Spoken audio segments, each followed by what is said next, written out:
We back. The boy is back in the building. The Face on View podcast, man. Episode 451. Episode 451. Halfway to 500. Yeah, let's go. You already know. Like, share, subscribe to the content. Tap in, man. Old listeners, new listeners. Much love to you guys for always supporting. Let's get right to it, y'all. Man. Hey, man, I just came back from San Francisco. Had a great time. It was work related, but had a great time. But I came back to share my experience, but also share some takes I have on San Francisco. All right. So first and foremost, in July, I don't think you should go to San Francisco. It's probably it's still a good time, but the weather 60, 65 degrees, bro. I was in I was ready for the beach. I had all this stuff packed, ready for the beach. Go out, man. Whole different vibe. It feels like October and July in San Francisco. Like, it feels like fall weather. I was freezing out there, but man, seen an amazing sights. I was with my colleagues, had a great time, bro. Experienced a lot, honestly. One thing also too, like, I didn't know how many things were in San Francisco, like monumental things, as far as like, you know, culturally, like, say, for instance, of course, the bridge, you know, of course. But you got Full House. You had That's So Raven House. You got Mrs. Doubtfire. You know, you have, like, little sites and stuff like that. I didn't even know Alcatraz was in San Francisco. So it was dope experiencing that as well, too. Like, that was fire. Then, like, one of my friends and my colleagues had us go up, you know, to the mountains and stuff, experience that. One thing, that was one of the scariest drives in my life. Like, a commercial, but think about you all the way up in the air in the mountains, and you driving on these like snake roads, and on the snake road it's no barrier. Like, and one false move, you done. One false move, you is done, bro. I've never driven so slow in my life, bro. I never drove so slow in my life, bro. But shout out to my friend, my colleague, man, for real, because he held it down as far as the itinerary. We did everything in the first, like, 2 days. It's just as far as, like, experiencing things, you know what I'm saying? Like, whether that be going to the beach. But like I said, mind you, it's cold. It did not go over 65 degrees the whole time I was there. So I was sick. But that experience, it was a cool experience. Honestly, San Francisco was a good time. One thing, and that's my observation of San Francisco, I'll say, is it's one of the most cleanest major cities I've ever been in, honestly. And I've visited a lot of major cities, and that's one thing I was talking to my friend and colleague about. Is just like, if you look at all of the, you know, the things that happen in these major cities, and I did see a lot of homelessness, and that's one thing that got me too. But also, the difference between San Francisco and other major cities is clean. You know, and there's no disrespect to, you know, any other of the major cities like New York, like DC, like LA. But in the downtown areas, depending on where you are, it's not as clean. Like, San Francisco is clean. I'm talking about, like, seriously. They don't play. Like, it's not, we ain't really see trash on the side or nothing. You know what I'm saying? But you did see a lot of homelessness. That's something that I feel like that's a problem in our world, especially where we live at. Is that a lot of the major cities, you go downtown, it's a lot of homelessness, you know. But I did like that I seen, you know, a lot of people supporting and having, like, soup kitchens and feeding the homelessness out there too. So at least they're doing something, you feel me? But San Francisco was a good experience. Like, it was a good experience. Like I said, I know I wouldn't be going around a certain time period for sure. And since we talking about the city and state conversations, and this is city and state in America, and this conversation was brought up about the finest women in the U.S. and where they're from. Now, I'll be biased. I'm from DMV. I'm from PG County, and honestly, born in D.C., but I'm from PG County, pretty girl county, and I'm gonna tell you right now, you don't have no list, because the best women are in PG County and DC. And I'm gonna just keep it point blank. As far as you talking about the finest women, then we got well versed. Like, PG County is top of the list, and y'all in DC is top of the list. Y'all can speak for the other cities. A lot of things I seen a lot out there was Houston, Dallas. People said Chicago, New Orleans, New York. different cities. But shout out to them cities though. Shout out to them cities. I feel like in the finest woman in the U.S., those five, you get a versatile mixture of women. So I would say, like I said, D.C., PG County. You got Houston. You got Dallas, New York, Chicago, New Orleans.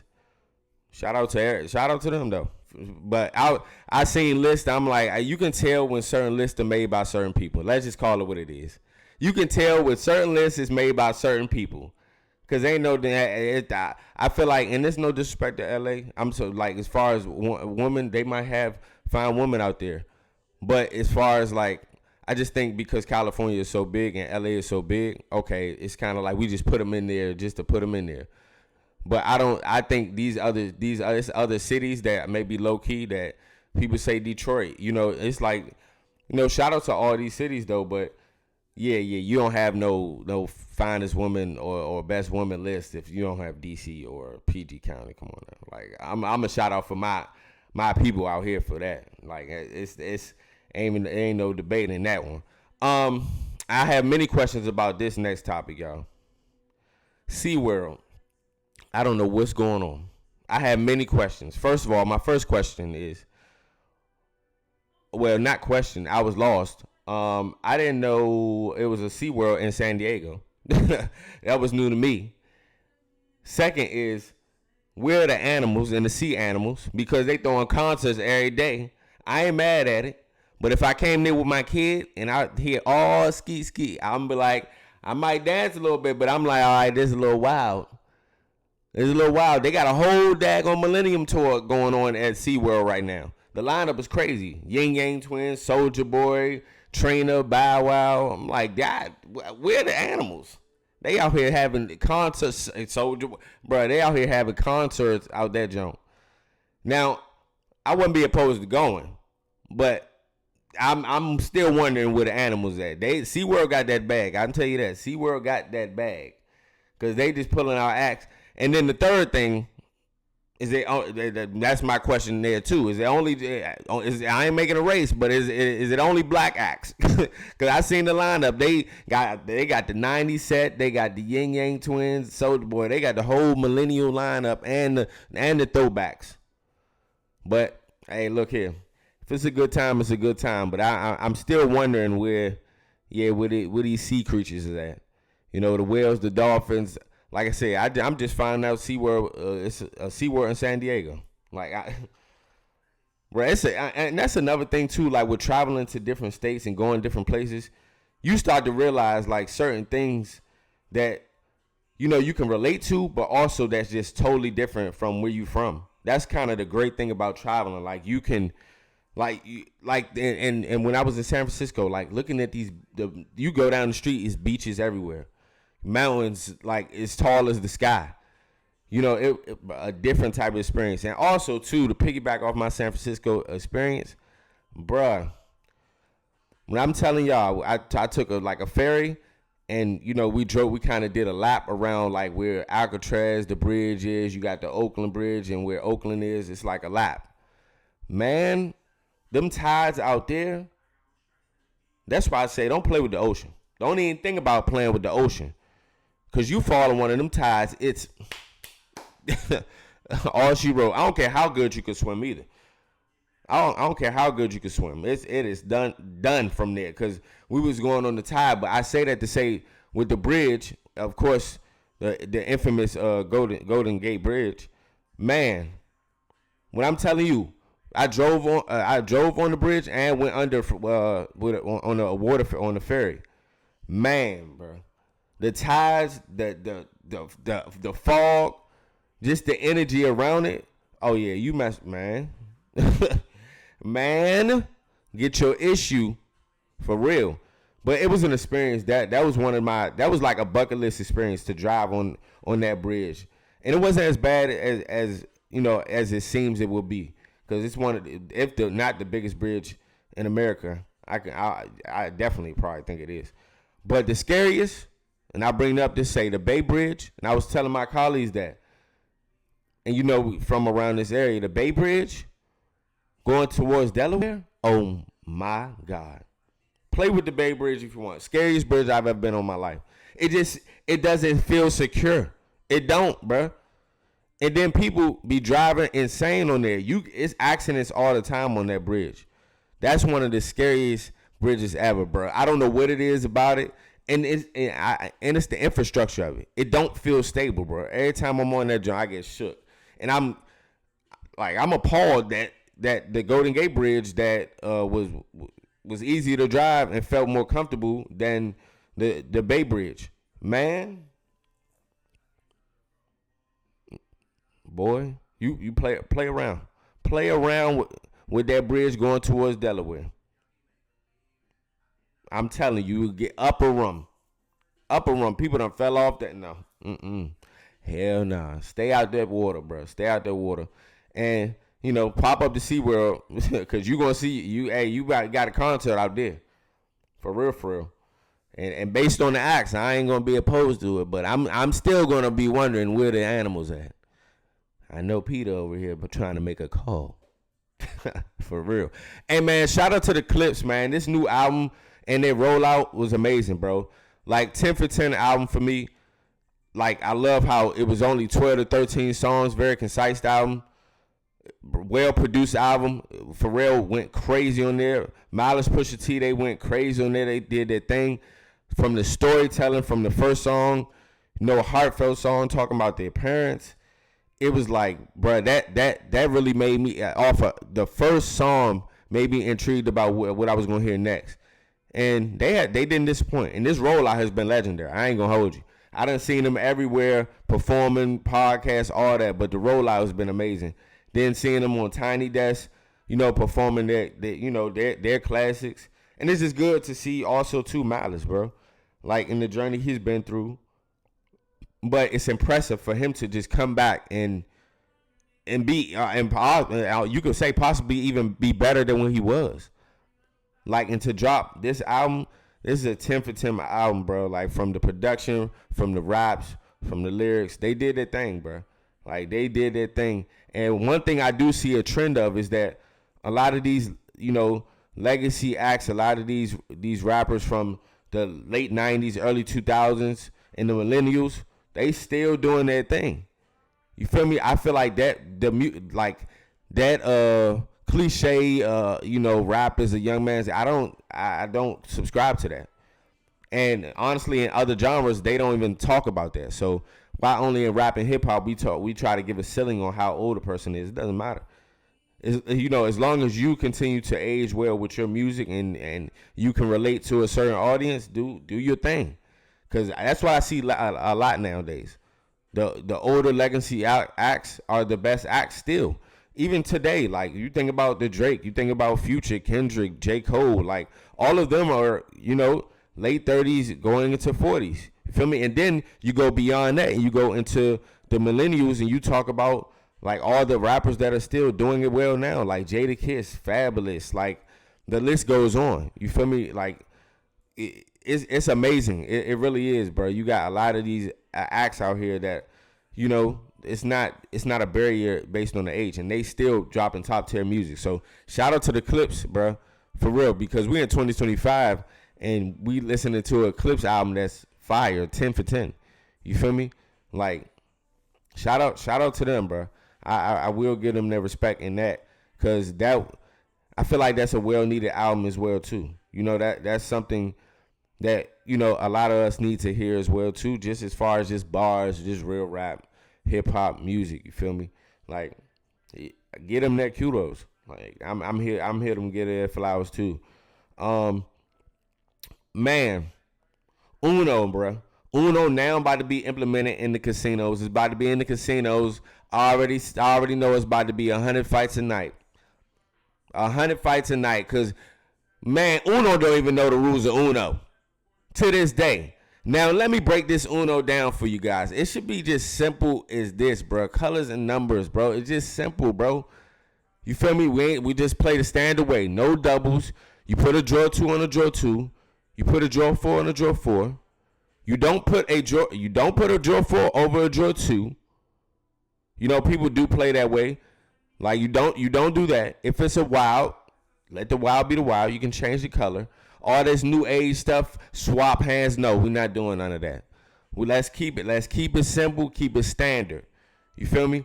Like in some people's households, you put the drawer 4 over the drawer 2. Cool. I'm not really that mad at that.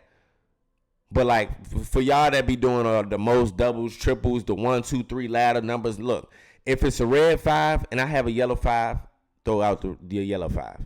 That counts. You feel me? That type of stuff. You feel me? I had the same number. You see a blue 3. Oh, I got a yellow 3. Throw it out there.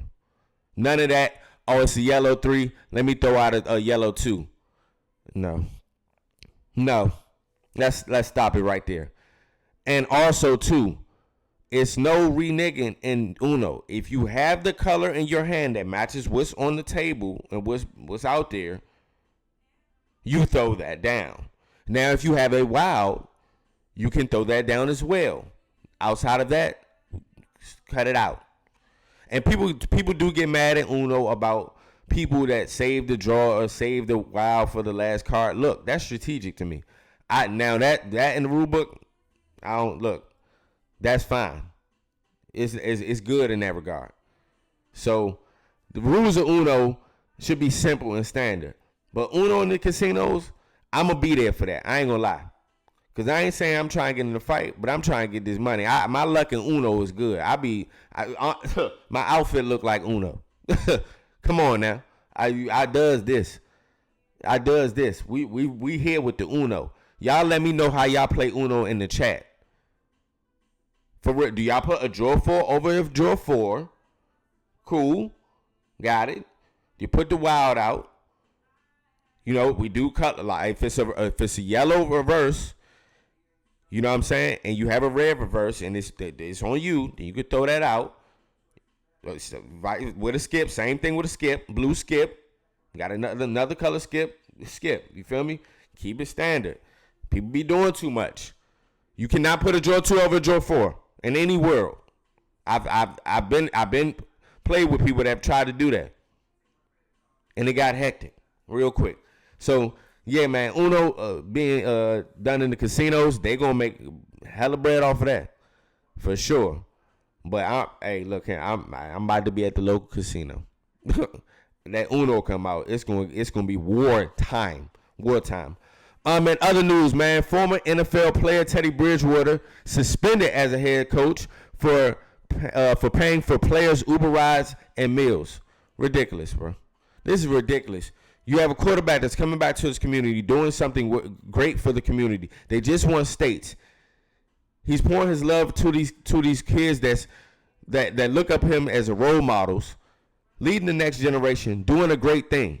But you have people in schools that don't care about these kids that are still there, that don't get suspended. You got other schools and other ethnicities giving people money, doing all this other stuff. But y'all are going to suspend this man for doing something great for the community, bringing you guys not only eyes and viewership because you're winning states and doing well in the school, but bring you guys money and revenue, and also bringing these kids together to do something greater. This is ridiculous. And it's crazy, bro, when you try to do something good and it backfires you in a certain type of way. Or you have people that don't see the mission. What is wrong with him paying for players' Uber rides and meals? Who else is going to do it? He cares and dedicates his life to these kids. And guess what? He's volunteering in doing that. That's an important piece. You're not even paying me to be the coach of your high school. I volunteer my services because it's not about me. It's about the kids and the overall goal. And that overall goal is getting them to college or getting them a good job or teaching them discipline, like real life lessons. So this breaks my heart because it's like, bro, when we're doing something well, we're doing something good, you get shunned for it. And it's unfortunate too because it can force people to lose their passion. You feel me? I wouldn't be mad if Teddy Bridgewater didn't come back. But guess what? At the end of the day, he cares enough off jump to just be volunteering and coming back and caring for these kids and wanting to pay for their Uber rides and wanting to pay for their meals. Like, I feel like that's instilling something in them that honestly, every day in the classroom, it matters, but also on that field and them doing extracurricular activities matters too. You never know what these kids are going through in their homes, and they need that outlet. They need that hobby. And now I have a former NFL quarterback that's actually teaching me the ways, that's showing me a way out. You know what I'm saying? Like, that's building me up to be a better person. They were just successful and just won. Regardless if they was winning or not, bro. Just the fact that he's doing that and coming back and building his community up. Come on, bro. Come on. Ridiculous. Suspended for what? You got these other coaches out here of different ethnicity, bribing kids, getting them whips, doing whatever. But y'all looking over here at me when I'm doing something great for the community. I'm volunteering my services, and not only am I doing all of that and building a bridge and community together, I'm also winning on top of that. Beats me, bro. It's crazy.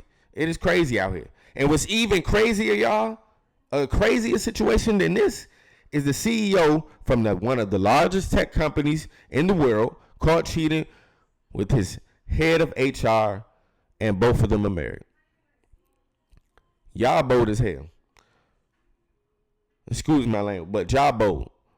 Y'all out at a public event. Y'all don't care. Y'all just doing whatever, bro. Putting everything at risk, and both of y'all married. That should be an example right there that karma is always gonna find its way to you. It will not miss. You out here doing things dirty. You're doing things outside your marriage you shouldn't be doing, bro. And you got bagged. And now your company's gonna take a hit. And look, you better have that prenup, because if you don't, it's about to get hectic. Y'all out here, that's nasty work. Like, it's just like, bro. And then, like, y'all doing stuff like that, y'all don't even have the courtesy, even though the courtesy y'all already cheating, which is wild. But y'all don't even have the thought that, oh yeah, I shouldn't go out to a public event and be cuddle up and wilding while I'm married, bro. With a head of HR. On top of that, you adding business with pleasure. Come on now. You fumble in the bag. Fumble. Bloop, bloop, bloop, bloop, bloop, bloop, bloop. Fumble.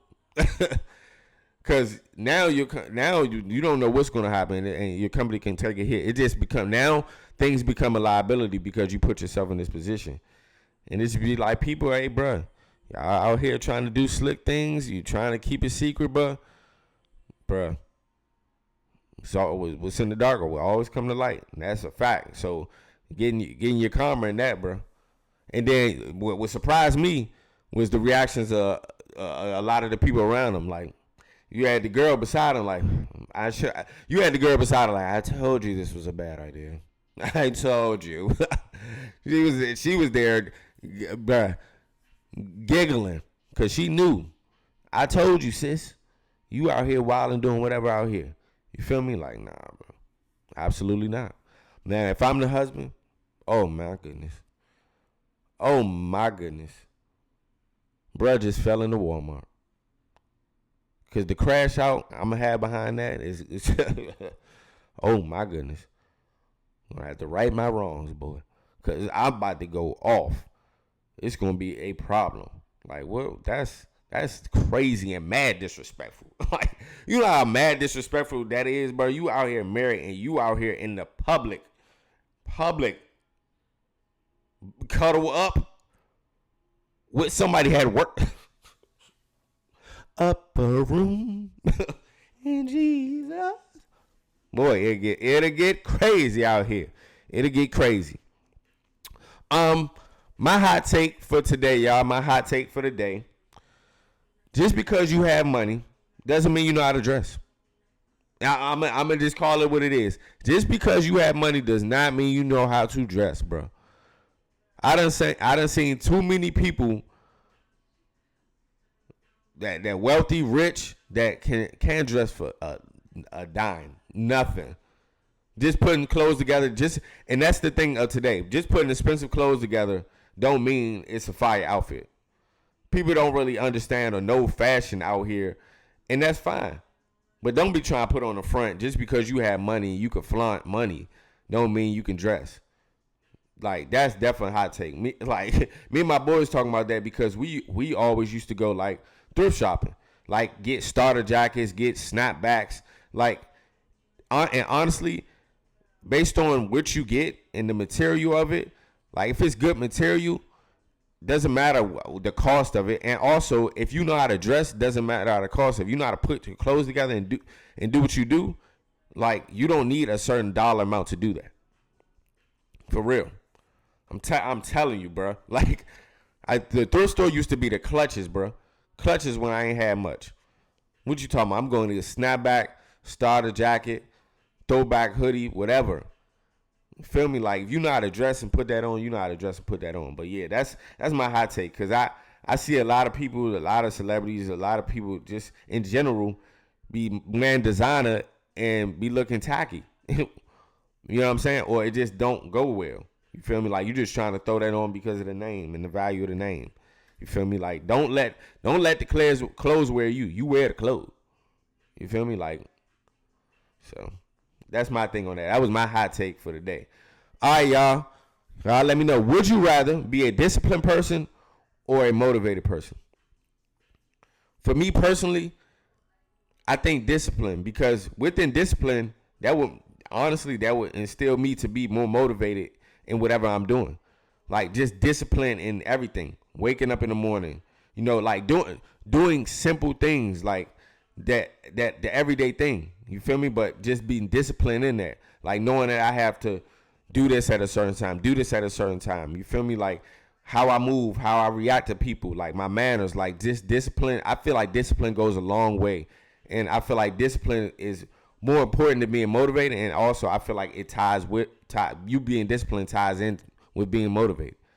Because if you discipline in what your work is and what you got going on, you're going to be motivated because you have discipline to go further, to do what you got to do. And also, discipline keeps you grounded as well, too. You feel me? Like, not getting a big head, you know what I'm saying? Not doing too much, understanding who you are as a person, respecting others. Discipline goes a long way. So I would rather be a disciplined person than a motivated person. Like, I'm already a motivated person, but I feel like discipline, with that, discipline ties into so many things. Y'all let me know in the chat. What would y'all rather? Be a disciplined or motivated person? All right. Shaq issues a warning to RG3 after his Angel Reese comments recently. If you guys didn't know, just to catch you guys up, RG3 just been wilding in the media and just talking down on Angel Reese. And it started from this Caden Clark and saga and all those things that going on. But my thing with RG3, bro, like, it just be like, why are you even directing your attention at her? And that be the kill right there. And it shows you a lot of people just do things for clout. It doesn't matter who you are, bro. And honestly, if you have money or not, you can't unlame a lame.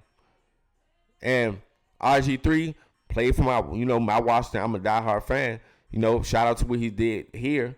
And sorry he got injured and stuff. But as an analyst and some of his takes, bro, it's like, what agenda are you coming with? You feel me? Like, what direction is coming from? Because Angel Reese has been balling and you giving this passive aggressive comments on her game and how she's doing, bro. Regardless of anything, she made it. She's in the WNBA. She's averaging a double-double. She's an all-star caliber player. She's on the cover. She's a cover athlete. Like, don't hate because she's actually grinding and doing positive things out here. And it's even nastier because that's your black and brown sister. And it just shows you that firsthand a lot of times in your own community, they be the first people to put you down. And that be the problem right there. And that's what Shaq talking about right there. And I respect Shaq for actually coming out. Hey, bro, you got a problem? Speak to me about it. This little sis over here, she doing her thing. She got her own wave. But you over here talking down and talking bad on her. A lot of these analysts and a lot of these people that have these certain type of platforms, they pick and choose. You feel me? So choose somebody to talk about that's actually going to stand up for themselves in a certain type of manner, because Angel Reese not worried about you, but also too, you look weird. Continue to go on at a girl and a woman. You feel me? Like that's paying you no mind, bro. And it's directed shots. It's not like, okay, you know what I'm saying, you're talking about the game. No, you making this personal, bro. What you got going on? You feel me? Then you get mad that Ryan Clark said what he said. Yeah, I agree that you could say he took it too far bringing your wife into it, but it plays in the factor of these conversations that we have and the conversations that you talking about, Angel Reese. So it's just like, bro, RG3, bro, like, relax, bro. Relax. You feel me? Like, and don't be surprised why people calling you out, because they calling it how they see it, to be honest with you. You on some stuff that I ain't even about to say on here, but you on that type of way. You don't know what you got going on. You feel me? Like this our sister that's doing great things and that's being successful in her journey, her path. Like, if you're gonna be critical of her, be critical of everybody else. Simple as that, bro. Lastly, y'all, before we get up out of here, NBA 2K 26 cover athletes feature SGA, Melo, and Angel Reese. SGA being on the cover. Come on now. Like, he did the scoring title, MVP, Finals MVP, Western Conference MVP. He did it all. He deserves to be on that. I love that Melo is getting his flowers as well too, and he's also been on every feature of a basketball game franchise, from NBA Live, from what's the junk called? But now 2K, NBA Street, and it's one more that I'm missing as well. Oh yes, and college basketball, NCAA college basketball. I think it was 03-04 when he won the championship. So shout out to him, and shout out to Angel Reese. She been dominated. You feel me? You see how the haters, they get real quiet when you out here succeeding and doing great in life, because it's real quiet out there. Y'all talking about me bounds and talking about her getting gnarled when she actually has 225 defensive rebounds to 78 offensive rebounds. And that's present and counting as well. So that narrative need to go away. And she getting buckets. And the thing about Angel Reese that the casual fan may not notice or know is that she's doing more on the floor than what you think she is. Not only is she getting rebounds and scoring, she's setting picks. She's making plays she's spacing out, making plays for her teammates, hustling, like all these things that matter. I would compare her, and I'm not saying this is career, I'm just talking about the drive and what they do on the court, to a Draymond Green. You feel me? Like a multi-versatile player that can't just dominate the scoreboard, but they can get rebounds, be efficient on the field when they're on there with their plus minus. You feel me? Setting pick and rolls, spacing out, making plays for your teammates, hustling. You feel me? A lot of things go into that. So shout out to Angel Reese, bro, because she deserved to be on the cover as well too. And I get A'ja Wilson, because A'ja Wilson, she's the best WNBA player in the league, and there's no doubt about that. But I love that, like, Angel Reese is getting her flowers too, bro. We can love them all, bro, and we can give respect when it's due. And even when we are critical, we can be critical, but also just know, don't make it personal, bro. You know what I'm saying? Don't make that personal, because when it get personal, it can get personal. You feel me? But, man, another amazing episode of the Phase on You podcast, man. Make sure you guys continue to tune in, man. Old subscribers, new subscribers, old listeners, new listeners, man. I just want to say I love you guys. Thank you for all the support. We halfway to 500. Continue to follow me, bro. I will follow on all social media platforms as well, man, at the Phase on You podcast. Yes, sir. Much love. One.